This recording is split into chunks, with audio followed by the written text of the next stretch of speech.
La rebelión de esclavos de Espartaco despertó la furia de los pobres y de los oprimidos. Pero la fuerza más destructora de Roma fue la codicia, que envenenaba a la política. El ansia de poder llega a la cima cuando tres hombres compiten para obtener la supremacía absoluta en la República Romana. Solo uno vencerá y conseguirá todo el botín, el honor y la riqueza. Su nombre resonará a lo largo de la historia como arquetipo de la ambición y de la tiranía: Julio César. El Imperio Romano. Julio César.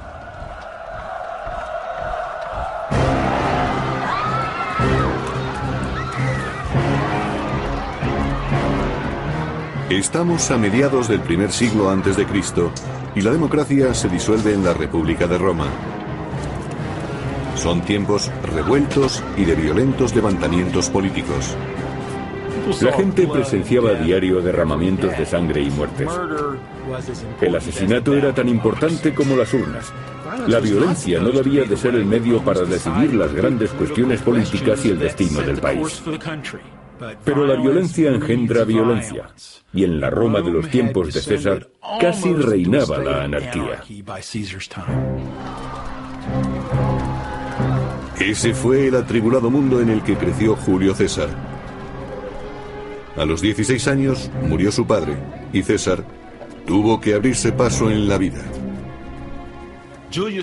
Julio César descendía de una de las familias más distinguidas de Roma. Pero cuando nació, en el año 100 a.C., su familia no era tan rica y poderosa como la leyenda afirma. Julio César quería recuperar para su familia la gloria y la posición preponderante que, según se dice, habían tenido sus antepasados. Siendo adolescente y yendo por mar a estudiar a la isla de Rodas, César fue secuestrado por unos piratas que pidieron rescate por él. Eran los mayores piratas y traficantes de esclavos del Mediterráneo. Hicieron prisionero a César y pidieron un rescate. Se tardó en reunir el dinero y pasó mucho tiempo con los piratas. Enfrentándose a aquellos asesinos, el joven César demostró ser algo más de lo que sus captores pensaban. César no era un romano corriente y no se dejó asustar. Los piratas eran una gran amenaza para la aristocracia, pero demostró que incluso ante el mayor de los peligros él sabía salir victorioso.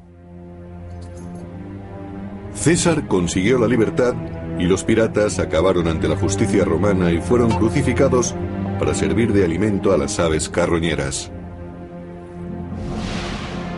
En el año 65 a.C. y con 30 años de edad, César era un experimentado soldado. Fue enviado a la provincia romana de Hispania para reprimir una peligrosa banda de rebeldes.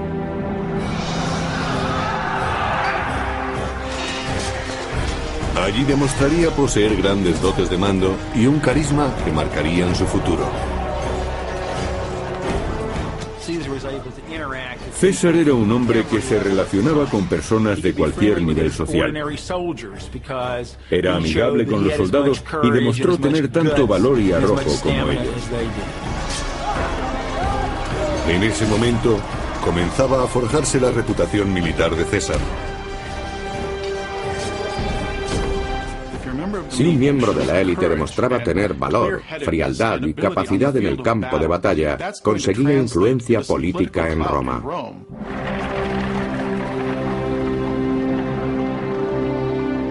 De vuelta a Roma, César se dedica a la política y utiliza su creciente popularidad para ganar las elecciones a cónsul.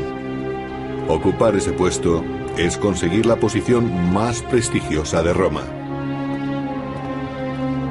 Con el cargo viene el gobierno de toda una provincia romana y el mando militar de las legiones que estuvieran estacionadas allí. César era un político nato. Julio César sabía relacionarse de manera brillante con las personas y convencerlos de sus ideas. Al mismo tiempo, era un gran escritor y orador público. César conseguía con la palabra que los demás hicieran lo que él quería. Entre sus admiradores se encontraba Marco Bruto, hijo de su amante, que pronto se convertiría en un protegido leal de César. Bruto se sentía inspirado por la campaña populista de su mentor y con el tiempo se dedicaría también a la política. Gracias a su campaña para cónsul, César consiguió el apoyo de muchos. Sin embargo, su atractivo para los plebeyos y su programa innovador le hizo perder apoyos entre la aristocracia conservadora. Se propuso firmemente cambiar el sistema de gobierno y se convirtió en una amenaza para los conservadores por su deseo de introducir reformas políticas. Era su antítesis en todos los sentidos, pero era muy poco lo que podían hacer para impedirlo. Sin embargo, aunque César resultara elegido cónsul de Roma, el conservador Senado podía negarle lo que más necesitaba: el gobierno de la rica provincia de las Galias. César necesitaba dinero desesperadamente. Estaba endeudado y literalmente tenía que escapar de sus acreedores. Todas las dificultades económicas de César se acabarían si el Senado le asignaba el gobierno de las Galias. Para Julio César era crucial que el Senado le concediera la provincia de las Galias. Si tenía éxito en ella, ganaría mucho dinero mediante el saqueo y con los enemigos que capturara al venderlos como esclavos. César necesitaba ganar las elecciones y el gobierno de las Galias, y concibió un plan para conseguirlo.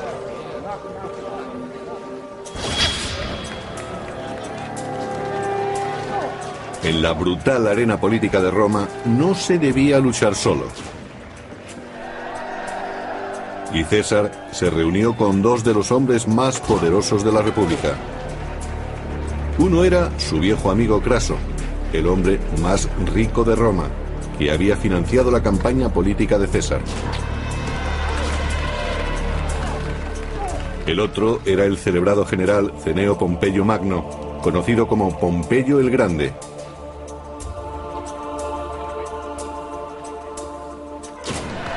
Astuto como un gladiador en el circo, César convenció a Craso y a Pompeyo para que le ayudaran a ganar las elecciones y a controlar el Senado. César realmente era el tercer hombre.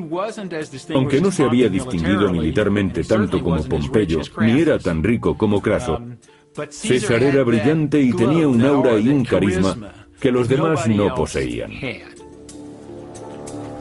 Esta extraordinaria alianza era conocida como el Triunvirato. El llamado triunvirato tenía tanto poder que controlaba el aparato político y podía, en cierto sentido, asignar cargos a voluntad. Por supuesto, eso puso punto final a la libertad política de la aristocracia, que había estado en muy alta estima. Para cerrar el pacto, César propuso un contrato matrimonial entre su hija Julia y Pompeyo. Las bodas, especialmente entre aristócratas romanos, no eran exactamente un símbolo de amor entre hombre y mujer, sino que una familia se emparentaba con otra y la mujer era simplemente una moneda de cambio. Con su fuerza política combinada, Craso y Pompeyo manipularon el sistema. César ganó las elecciones a cónsul y ellos consiguieron un poder inmenso que provenía de los impuestos y de las concesiones de tierra. Y a César, autor de los acuerdos, se le otorgó un magnífico puesto, un periodo de 5 años como gobernador no de una, sino de 2 provincias galas, y además de eso, todo un continente por conquistar.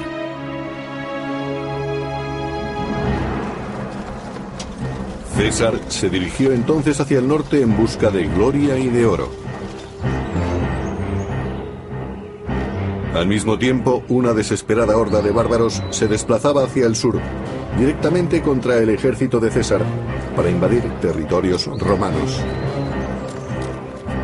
Conocidos como los helvecios, contaban con 300.000 hombres que buscaban nuevas tierras para asentarse por la fuerza si fuera necesario.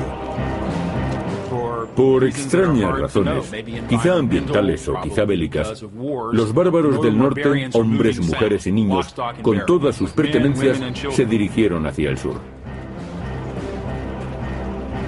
Pero eso era algo que César no iba a tolerar.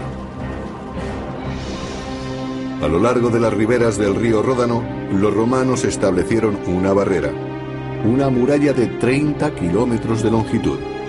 Los helvecios no podían cruzarla, y para rodearla tenían que pasar por las tierras de la tribu Aeduí, más allá de las fronteras de la República. Y eso presentaba un problema. César no tenía autoridad para dirigir su ejército fuera de territorio romano. Para conquistar el botín, los esclavos y las nuevas tierras que ansiaba, debía convencer al Senado de que no existía otra alternativa. Debía aparentar que existía una amenaza monumental. Sin embargo, los helvecios se encargaron de hacerle el favor. César, en su marcha contra este grupo de salvajes, informaba a Roma. Persiguió a los bárbaros creyendo que serían un objetivo fácil, pero pronto vio que estaba equivocado. Sin previo aviso, los helvecios desaparecieron entre los bosques y cayeron sobre la retaguardia de César. Aquellos grupos tenían una apreciable estructura militar, disponían de armas y estaban organizados militarmente, con unidades preparadas para defenderse.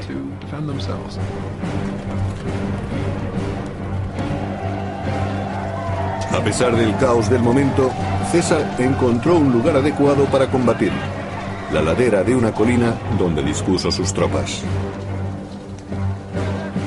Supo situar a sus hombres en una posición con grandes posibilidades de vencer. No quiso correr muchos riesgos. Aunque tenía tendencia a exponerse, siempre ocupaba posiciones en las que el enemigo tenía que luchar en desventaja. Seguros de que su superioridad numérica les daría la victoria, los helvecios cargaron ladera arriba contra los romanos. El mismo César nos describe el combate. Desde nuestro puesto los soldados abrieron una brecha entre las falanges enemigas. Mis hombres clavaron sus lanzas en los escudos de los galos, forzándoles a tirarlos. Desenvainamos las espadas y cargamos contra ellos.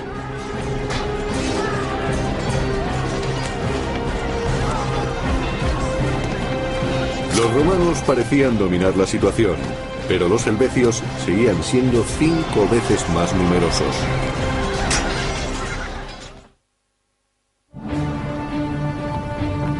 En el año 58 a.C., los helvecios, una violenta horda bárbara, atacan a los soldados romanos y emboscan su retaguardia, forzando a César a combatir. El terror se extiende entre las filas romanas ante la embestida de los bárbaros. Eran más altos que los romanos y gritaban con toda la fuerza de sus pulmones, dispuestos a cargar en masa como si estuvieran locos. ¿Qué puede dar más miedo que luchar contra alguien que parece estar loco?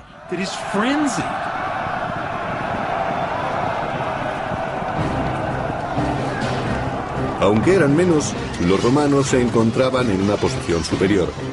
Cuando la batalla empezó a inclinarse a su favor, mataban sin piedad a los helvecios, como si quisieran borrarlos de la faz de la tierra. El genocidio era aceptable en aquellos días, incluso preferible, porque ¿cuántos germanos quedarían en Italia tras el levantamiento de Espartaco?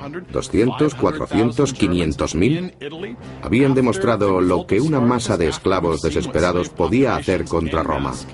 La mejor estrategia era muy sencilla: exterminarlos. Pero algunos escapan. Y siendo César un experto manipulador, hace surgir el fantasma de una invasión germánica para conseguir el apoyo popular de Roma.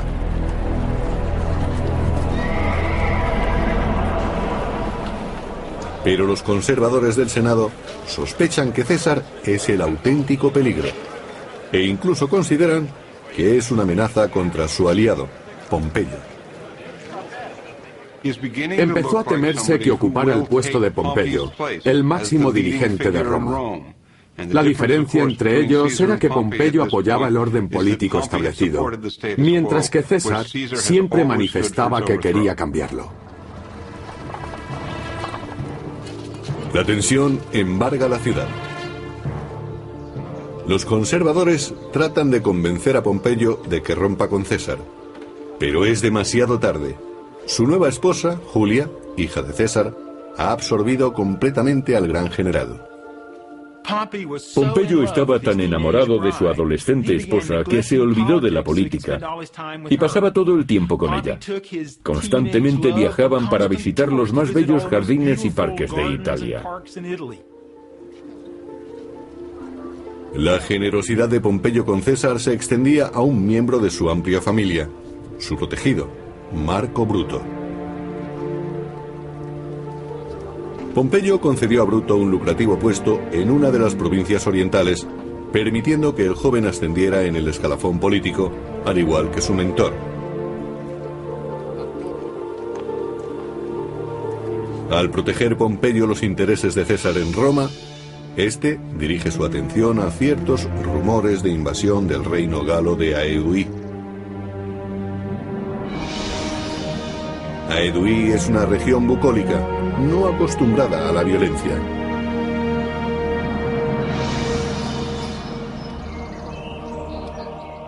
La mayoría de ellos pasaba el tiempo realizando actividades no militares. Se dedicaban a la agricultura, a construir sus casas, a hacer sus ropas y a cuidar de sus hijos. En el año 56 a.C., la paz peligra cuando César informa de que millares de guerreros bárbaros acuden a Aedui, dirigidos por un temible caudillo, Ariovisto. Ariovisto se convirtió en una gran amenaza para los romanos. Según esto, su ejército estaba muy bien equipado y entrenado, y actuaba de forma muy violenta. Recordaba a invasiones y caudillos bárbaros anteriores. Se decía que oprimía a los aliados de Roma que encontraba a su paso, haciendo peligrar el prestigio de la República.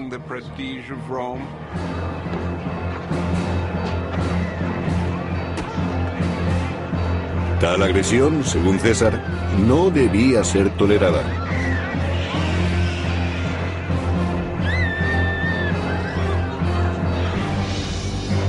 César se entera de que Ariovisco planea establecer su base en la ciudad fortificada de Besançon y rápidamente cruza la Galia con sus hombres para encontrarse con él.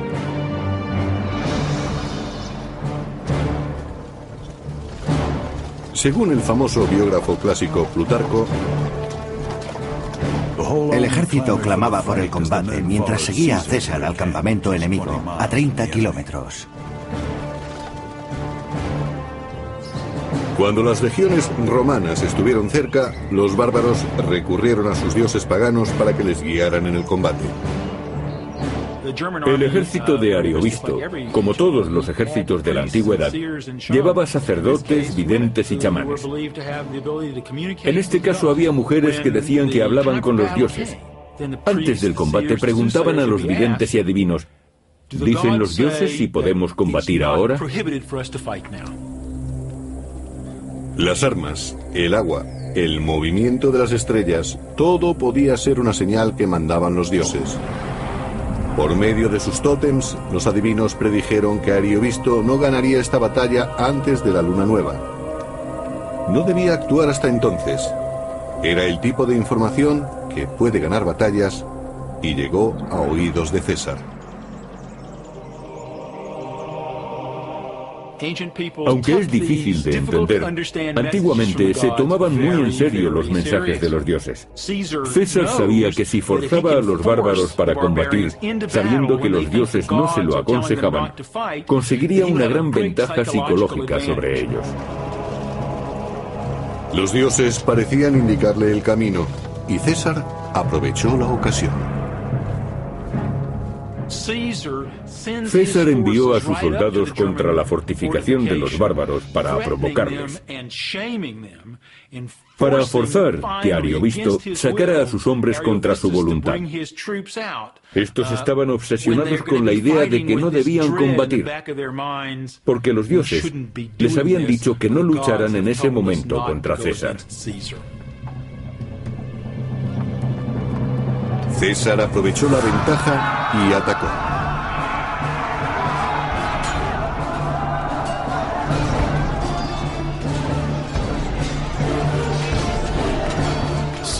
César no reparaba en eliminar personas.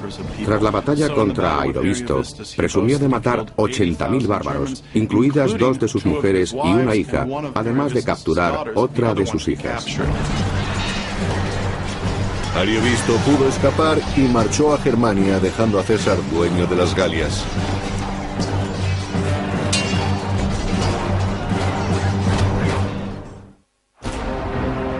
En el año 58 a.C., Julio César mató a decenas de millares de violentos guerreros germánicos.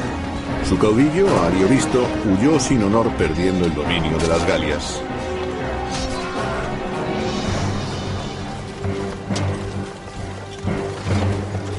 Ahora, con total libertad, como había planeado, César puede anexionarse los reinos de las Galias y presentarse como liberador. Sin embargo, algunos no dieron la bienvenida al gobierno romano. Perdieron su independencia política.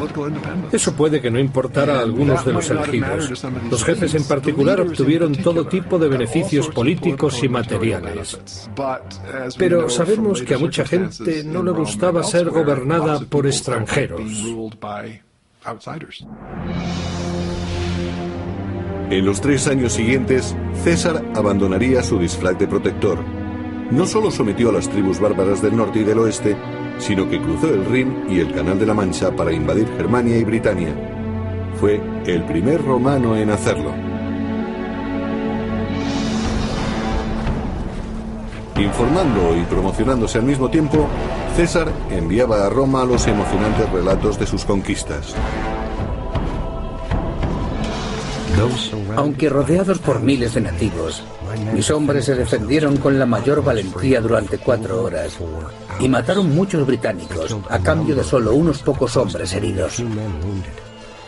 Tan pronto como divisó nuestra caballería, el enemigo arrojó sus armas y huyó, sufriendo pérdidas muy graves. Era como acompañarle en sus campañas. Para los romanos fue una novela de aventuras, una historia de exploradores. Nadie había ido más allá del norte de las Galias, ni tampoco a Britania. Para los romanos debió de ser una narración muy interesante. El relato de César es uno de los documentos políticos e históricos más importantes que haya sobrevivido. En él justifica acciones ilegales, absueltas solo porque consiguió éxito. Incluso el protegido de César, Marco Bruto, estudiaba los comunicados con preocupación creciente. Leyendo entre líneas los elocuentes mensajes de César, descubrió el objeto de su desmedida ambición.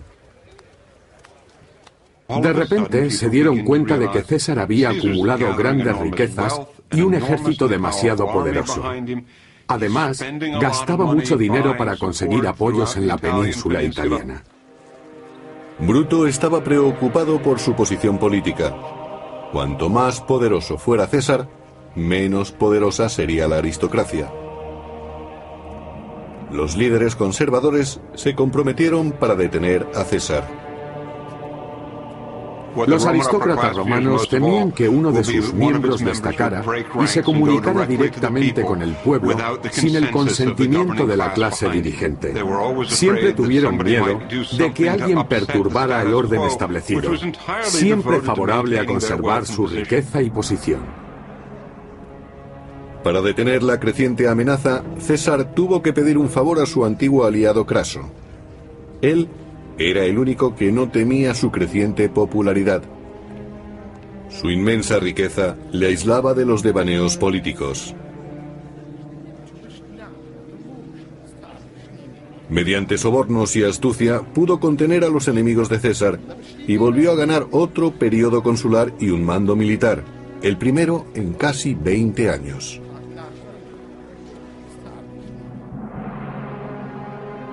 Pensando en una gloria duradera, Craso se dirigió hacia el este para invadir el reino de los partos, muriendo en una emboscada.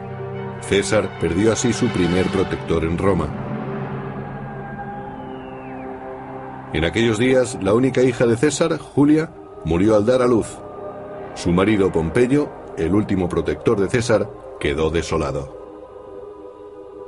El niño murió un par de días más tarde. Pompeyo quedó consternado, y la pérdida de su amada esposa y el hijo que le había dado acabaron por destruir su alianza con César.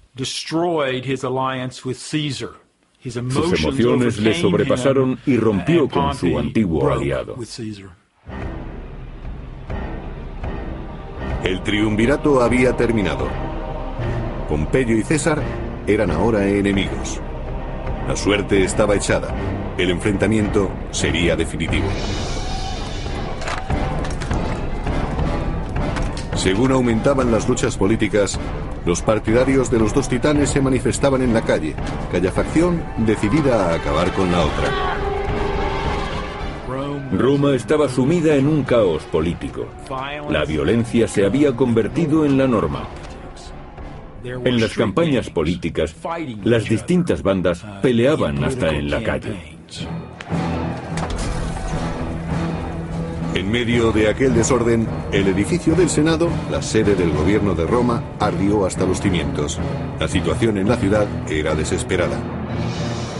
También en las Galias el ambiente se volvió peligroso para César. Un carismático caudillo llamado Vercingetorix arengaba a los galos en su región de Auvergne para levantarse contra los romanos.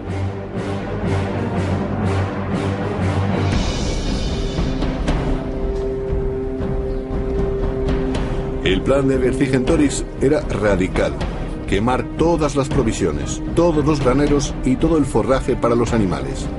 Luego se fortalecerían en ciudades situadas sobre colinas y resistirían a los romanos.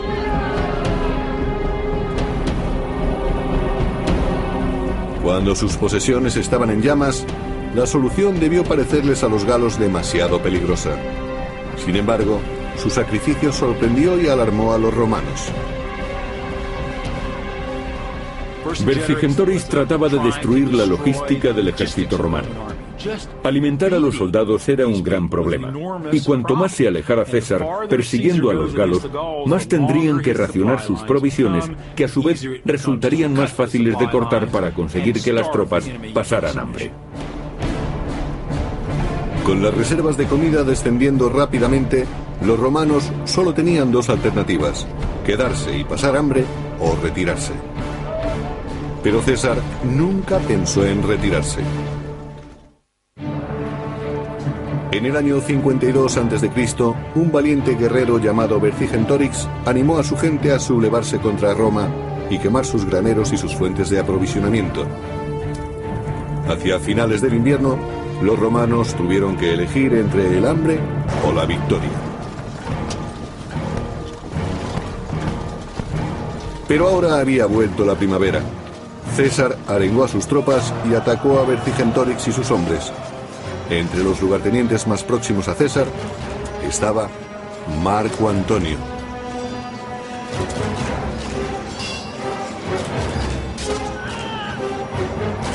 Marco Antonio era un valiente soldado con mucha energía y se unió a César aportando gran experiencia de campo. A César le gustaba tenerlo a su lado. Atacaron Gergovia, donde Vercingetorix y su gente opusieron una tenaz resistencia. La batalla fue brutal. César luchó junto a sus soldados y pudo salvar la vida, pero el combate fue un desastre. Mientras tanto, en Roma, la situación política se deterioraba para César según sus enemigos iban cobrando fuerza. El conservador Senado nombró único cónsul a Pompeyo y puso un ejército a su disposición. Y para empeorar las cosas, Pompeyo rechazó una oferta de matrimonio para ingresar de nuevo en la familia de César. En lugar de eso se casó con una joven viuda llamada Cornelia, hija del senador Metelio Escipión. Es probable que Pompeyo quisiera impedir que aumentara el prestigio de César. Durante años Pompeyo había vivido cómodamente en Roma y es posible que quisiera medirse con César, cosa que hizo buscando aliados políticos entre los aristócratas. Pompeyo consiguió que el Senado nombrara cónsul a su nuevo suegro. Con esta última traición, se separó definitivamente de César y se unió a los conservadores. La situación se tornaba crítica para César.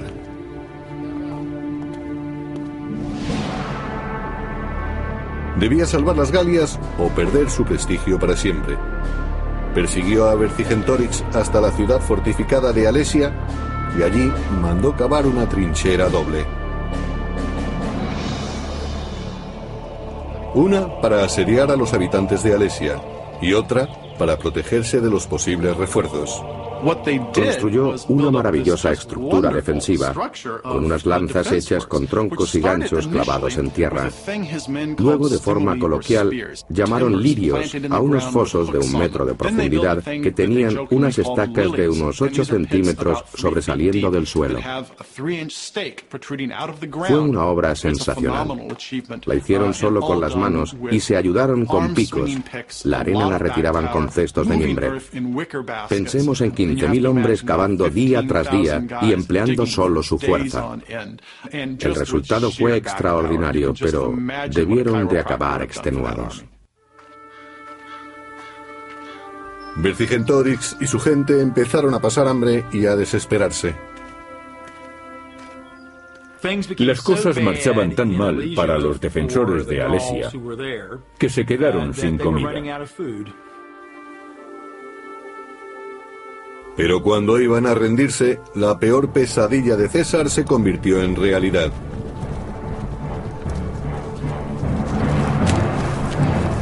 Toda la Galia se sublevó en ayuda de Alesia. 200.000 bárbaros de refuerzo marcharon contra los romanos.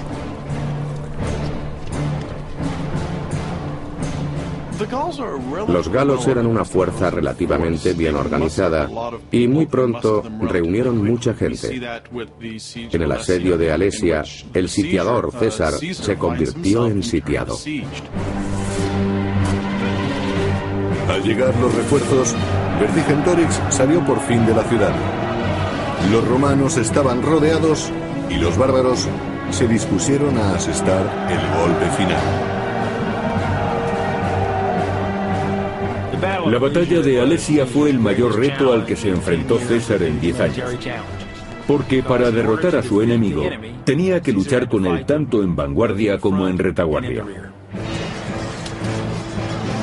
Solo las tropas más veteranas podían resistir aquel asalto. Había que estar psicológicamente preparado para enfrentarse al enemigo y matarlo con una espada de medio metro. Para conseguirlo, se luchaba cuerpo a cuerpo, y resultaba igual de sencillo morir que matar. En su relato de la guerra de las Galias, César nos describió la batalla.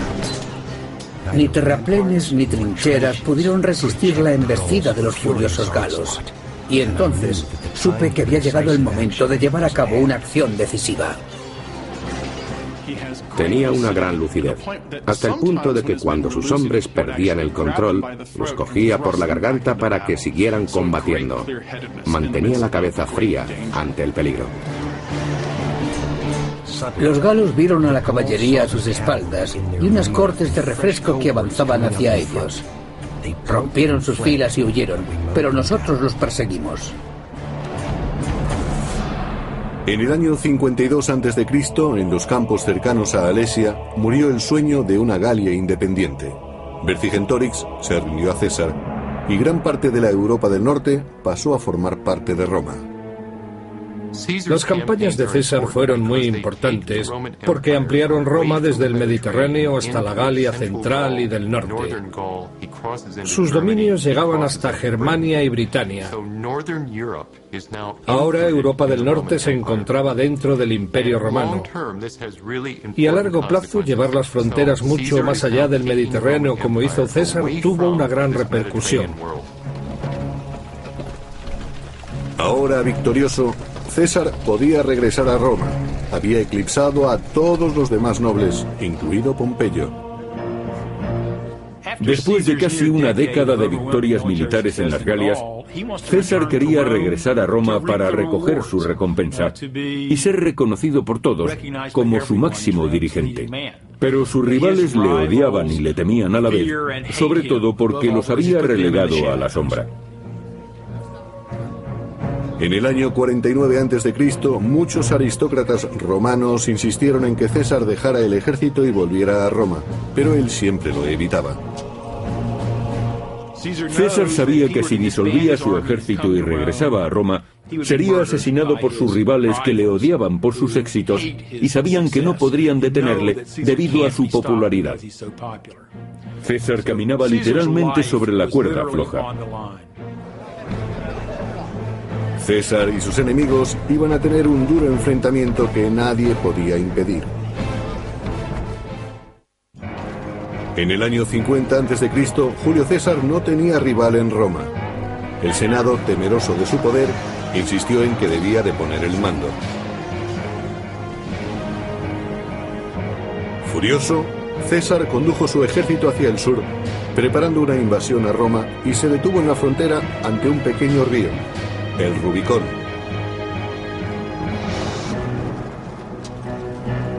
Para César, dejar a sus hombres a la orilla del río y marchar solo a Roma era sinónimo de una rendición total ante sus enemigos.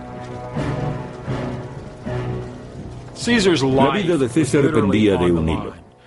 Tenía que cruzar el Rubicón, un riachuelo, la frontera entre las provincias y la propia Roma.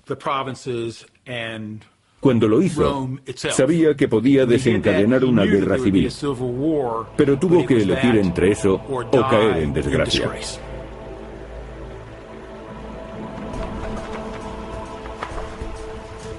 Una facción en la lucha por el poder era la de César, curtido a lo largo de una década de campañas con un ejército que tenía una fe inquebrantable en él. Su dedicación era absoluta. Por otra parte estaba Pompeyo. Su ejército estaba repartido por toda Italia y su lealtad era dudosa. Mientras, la popularidad de César en Roma estaba en la cima. La población romana consideraba a César como un dios que regresaba a casa. Los soldados se apuntaban en masa a su ejército. No tenía oposición. Los que le temían huían en oleadas hacia Roma, convirtiendo la ciudad en un caos donde la gente estaba presa del pánico. El pueblo de Roma amaba a César y salía a la calle esperando su regreso con impaciencia. Pompeyo reunió al Senado y marchó a Grecia, donde contaba con grandes apoyos. El general pudo ganar así un valioso tiempo.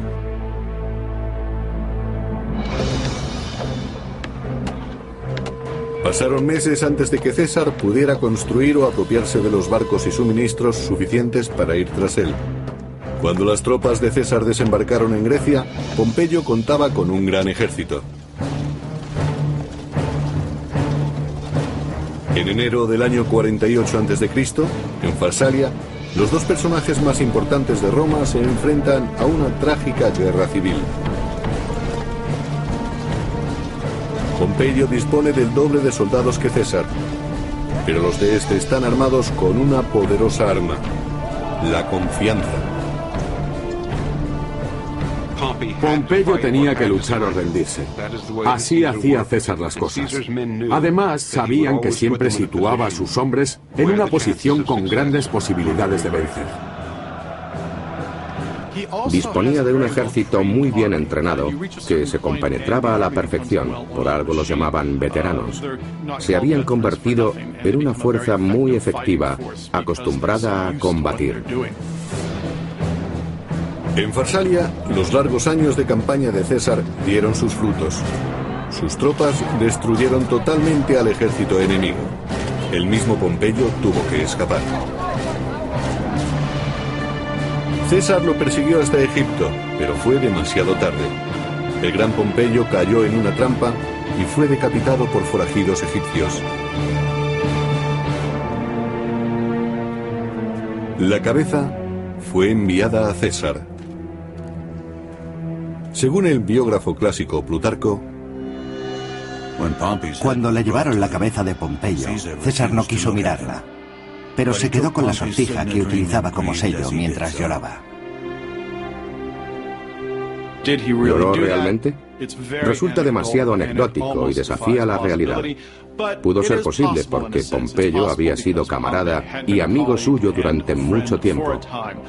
Al ver a Pompeyo muerto, puede que César se diera cuenta de que a él también le podía ocurrir lo mismo. En el año 46 a.C., sin rivales que se le opusieran, César consiguió el poder total que había ansiado durante toda su vida. Roma era suya.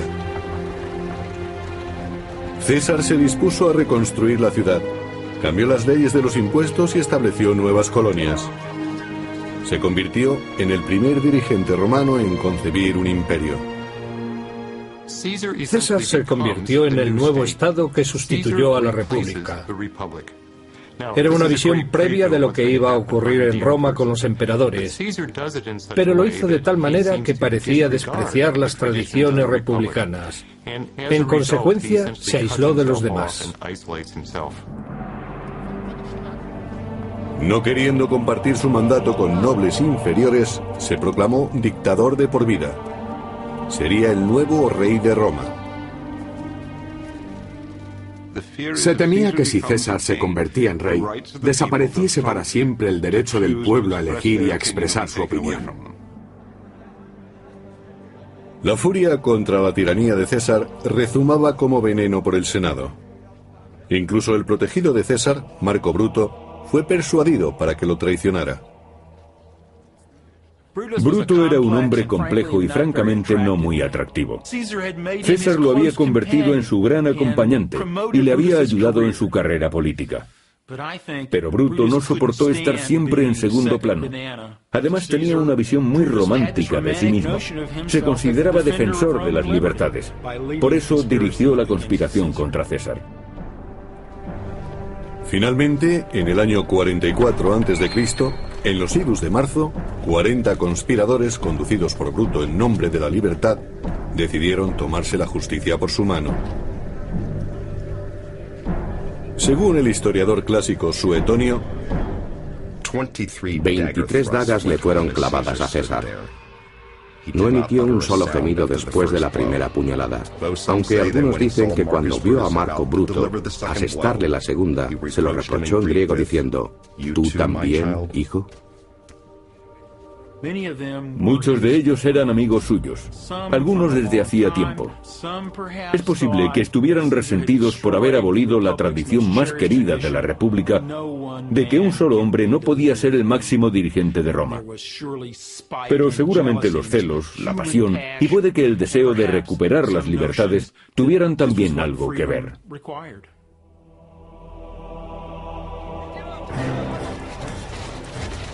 La muerte de César no trajo de vuelta a la República, como esperaban los conspiradores, sino que la anarquía, la violencia y el imperio acabaron imponiéndose. Yo creo que la República estaba condenada desde hacía mucho tiempo debido a la sumisión de la política al dinero, a que los ejércitos eran clientes de sus generales y a la gran rivalidad que existía entre los aristócratas que impedía que sirvieran al pueblo. No hacía falta la intervención del genio y la figura de Julio César. Fue un pariente suyo, Augusto, el que encontró la forma de dar vida al Imperio Romano.